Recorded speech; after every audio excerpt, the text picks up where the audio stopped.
hemos oído al ministro de Interior hace unos instantes en nuestro informativo decir que si ETA deja las armas, el gobierno sabrá ser generoso. La determinación de facilitar cosas, de ser generoso y de tener un espíritu abierto y una mano tendida. Coincidiendo con la marcha de don Ernesto Sáez de Buruaga de Televisión Española a Antena 3 Televisión para intentar convertirla en una cadena privada pepera, el gobierno de don José María Aznar aprovechó para hacer un cambio en RTVE, cesando al director general, el diputado del PP, don Fernando López Amor, y nombrando nuevo máximo directivo de la televisión pública a don Pío Cabanillas Alonso, que era hijo de don Pío Cabanillas Gallas, que fue ministro con el franquismo primero y con la UCD después. Pero el dato más importante del señor Cabanillas Alonso es que era directivo del grupo Prisa, de Sogecable, en lo que se interpretaba como un cambio de estrategia y acabar un poco con la campaña antiprisa que había habido durante la etapa anterior. Por decisión del gobierno, don Pío Cabanillas nombró nuevo director de informativos de Televisión Española a don Javier González Ferrari, que ya estaba en el equipo de RTV desde que el PP ganó las elecciones y que era alguien con una amistad muy cercana al señor Aznar. Bueno, a mí un dirigente del Partido Socialista, que ahora no está en activo o no muy en activo, llegó a decirme que sepas que te vamos a echar de España. Y dije, pues hombre, inténtalo. El señor Ferrari tenía el problema de que al marcharse el señor Buruaga había perdido al presentador estrella del telediario de las 9, que era líder. Y además el señor Buruaga se había llevado a don Matías Prat, por lo tanto también había perdido al presentador estrella del telediario de las 3. En fin, yo dirigí una televisión que tenía un 30% de audiencia. Claro, eso y tenía los informativos a años luz de los demás. Y ya existía Telecinco, y existía Antena 3, y Antena 3 se gastó un pastón en llevarse a los mejores presentadores que había. A mí en el mes de julio me dejaron sin presentador del Telediario 1 y sin presentador del Telediario 2. Tenía que buscar, por tanto, un reemplazo para los dos telediarios estrella, que hasta ese momento eran los más vistos de España. El señor González Ferrari decidió que él no quería ser presentador-director como si lo había sido el señor Buruaga. Él no presentaría. Para el telediario de las 3, escogió a doña Ana Blanco, que comenzó a hacerse fuerte en el telediario 1. Y para el telediario 2, la que fue su principal apuesta. Alguien que no había hecho televisión hasta ese momento. El periodista de Radio Nacional, don Alfredo Urdaci. Aunque muchos pensaban que el efecto arrastre de los señores Buruaga o Matías Prat iba a favorecer que Antena 3 destronara a la 1, se equivocaron. Doña Ana Blanco fue líder y don Alfredo Urdaci fue líder en su telediario de las 9, incluso mejorando resultados de los que había heredado del señor Buruaga. Una curiosidad, ¿el nombramiento de don Alfredo Urdaci fue decisión suya o...? Realmente. Lo primero que hago es nombro un director de informativos, Diego Armario. Hablo con él y le digo, oye, he oído a un tío que lo tenéis en Roma, de corresponsal. Este tío es fantástico. ¿Pero qué hace en Roma? Es un desperdicio. Un tío que habla también, que explica también las cosas, que además tiene chispa, tiene gracia, es moderno. Hubo una química total entre Alfredo y yo, desde Radio Nacional, una amistad después entrañable, y lo que sí quiero que quede bien claro es que Alfredo Urdaci es un periodista como la copa de un pino. El jefe de aquellos telediarios no era el señor Urdaci, era el señor González Ferrari. Y me pasé todo el verano con Alfredo Urdaci metido en un estudio, sudando como pollos, porque había que ahorrar en el aire acondicionado. Mucho más que don Pío Cabanillas, que aunque fuera director general, su misión era básicamente dar la cara en el Parlamento ante las quejas de la oposición socialista. Los datos concretos también son los datos de audiencia. Sigue siendo el informativo de referencia, es más, ha aumentado bastante en los últimos 3 años. Lo que es la importancia de una información en concreto es prácticamente imposible, no ya que estemos de acuerdo nosotros y ustedes, sino con cualquiera de las personas que están aquí. Lo único que hacemos también es, evidentemente, intentar acercarnos a la realidad y no a cada uno de los partidos representados en esta sala. Y era don Pío Cabanillas el que se llevaba las parodias, aunque el Poder Ejecutivo lo tuviera Ferrari. ¿Y tú quién eres? Soy tu ángel informador. ¿Y para qué sirves? Para pedirte que no estés triste. Todos han olvidado sus males Y todo gracias a ti. He aprendido la lección, querido Ángel. Cuando uno tiene mayoría, mira la tele que le da la gana. Uno de los mayores excesos se produjo en el debate del Estado de la Nación del año 1999, cuando se enfrentaron el señor Aznar y el señor Almunia. Uno de los temas fue precisamente Televisión Española. Un director general títere, ni usted ni yo. El director de informativos ni a su servicio ni al mío. El envilecimiento de los telediarios y la utilización de los informativos contra la oposición, nunca más, ni con usted ni conmigo. Espero que además de anunciar programas que normalmente no va a tener la posibilidad de llevar al efecto y que ni usted mismo en sus hechos lo pueden respaldar ni lo pueden avalar, tenga un rato para volver al sentido común que desde luego les hace falta. La comentarista de Televisión Española de ese debate fue la periodista doña Gloria Lomana, que durante la retransmisión de aquel debate comentó que la intervención del señor Aznar le parecía muy correcta y argumentada y que en cambio las intervenciones del señor Almunia le parecían catastrofistas, lo que causó que fuera muy criticado desde los medios de la competencia. Resulta que es la que retransmitió un debate parlamentario en Televisión Española como si fuera un partido de fútbol de una autonómica. Decía ella toda garbosa que Aznar estaba sembrado y que Almunia era demagogo, olvidando que aunque estaba al servicio del gobierno, como ya sabía, debía disimular un poco, porque TVE es la televisión de todos, y que los de la oposición, aunque van al infierno, también son españoles, ¿qué coño? Poco después de aquella emisión, la señora Lomana también se pasó de Televisión Española a la Antena 3 del señor Buruaga.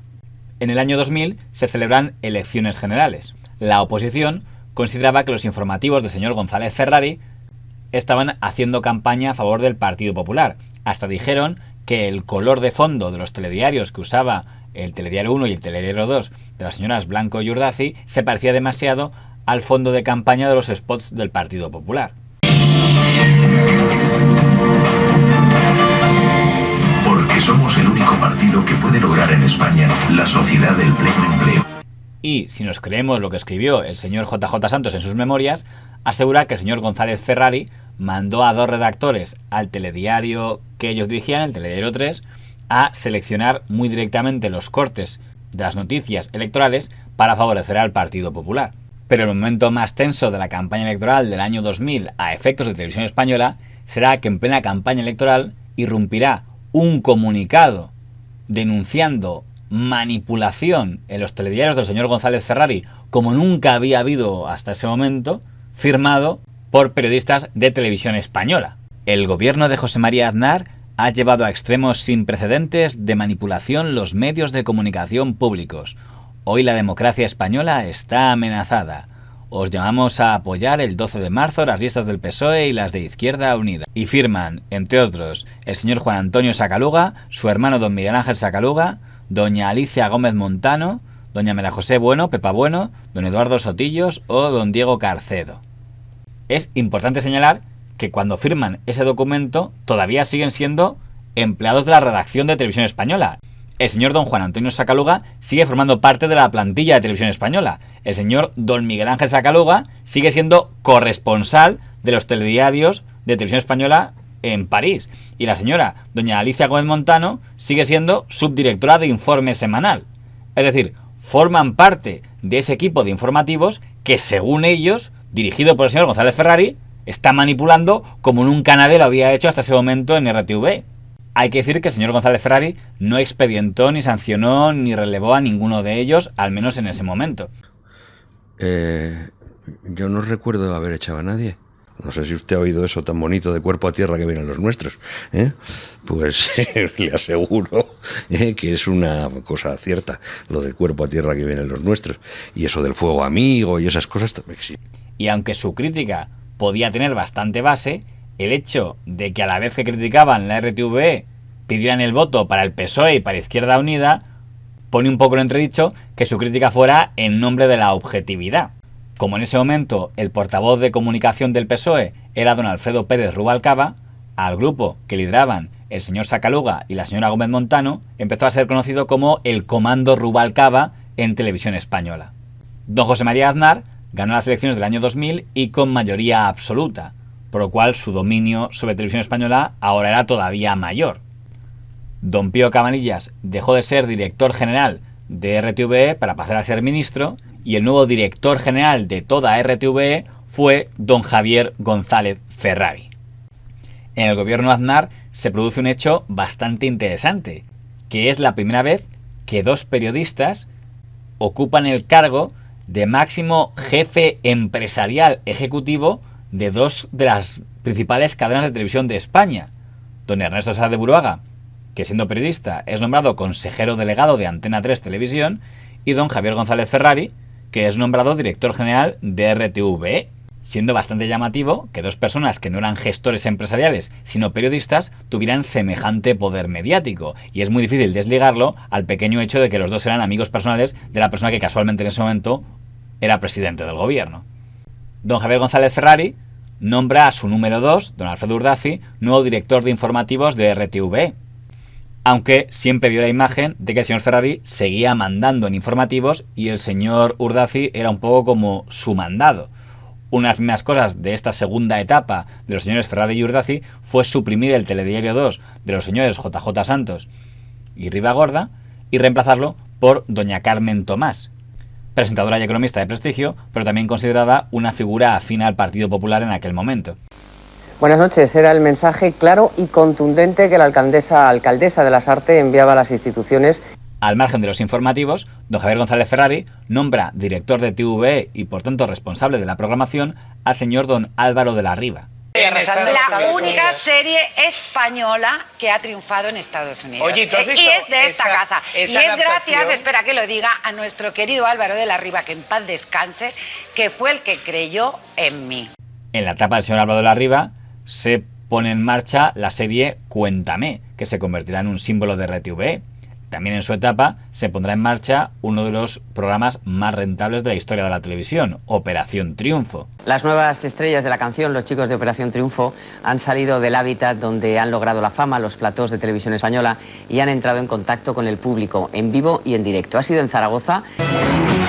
Por fin comenzaron su gira. Los chicos de Operación Triunfo brindaron todo su repertorio en Zaragoza a un público totalmente entregado. Vamos a ver, uno de los buques insignia de televisión española fue sigue siendo, la serie Cuéntame.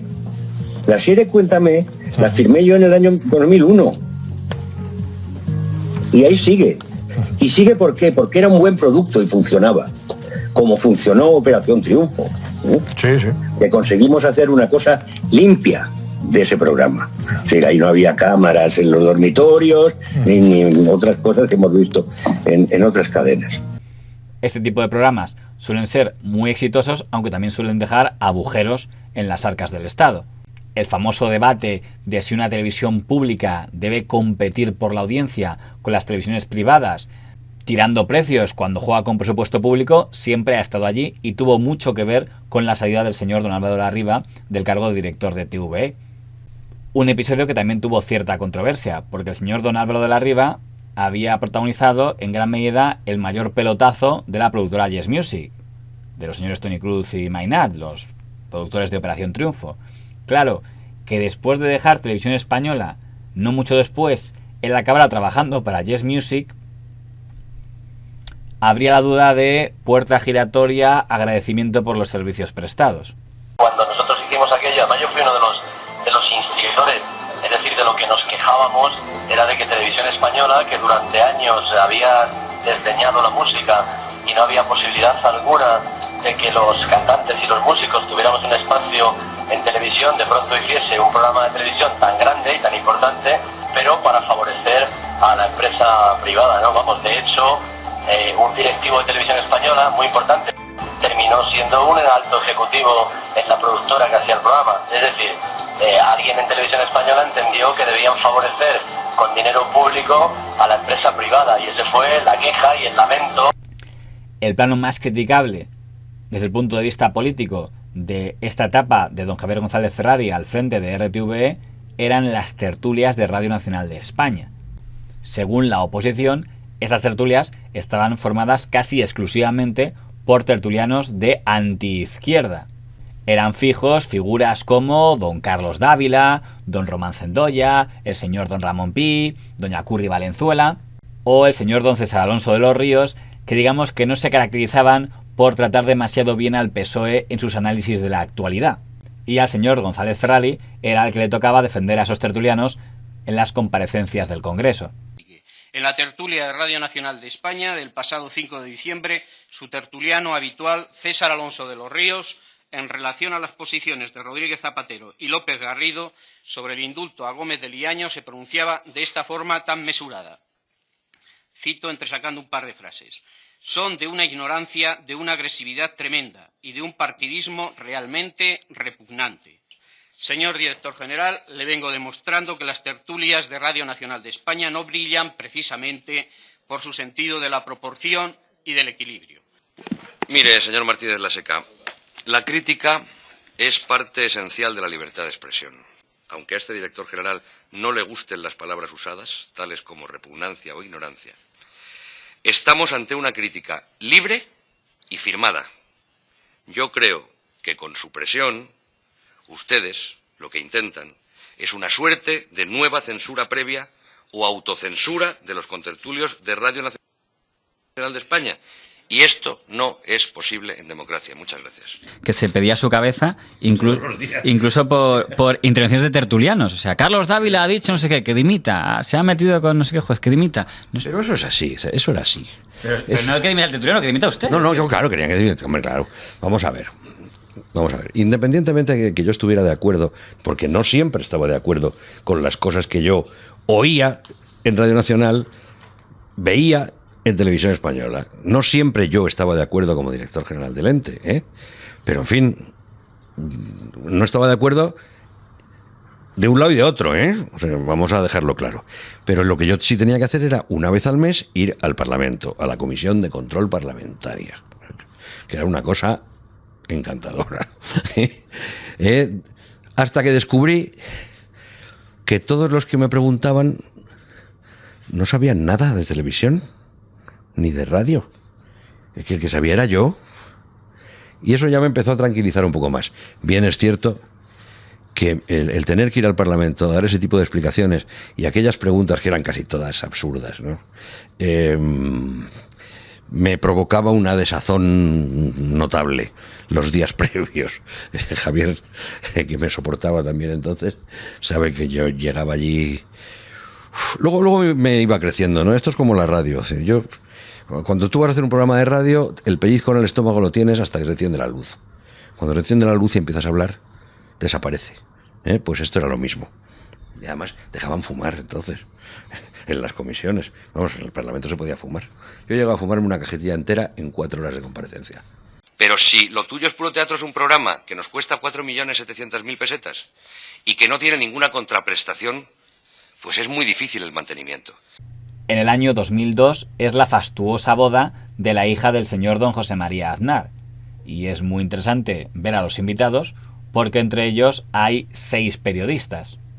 Señor Pedro J. Ramírez, del Mundo, señor don Luis María Ansón, de La Razón, señor don José María García, señor don Luis Mariñas, que era el que presentaba los desayunos en la 1, señor don Ernesto Sá de Buruaga y señor don Javier González Ferrari.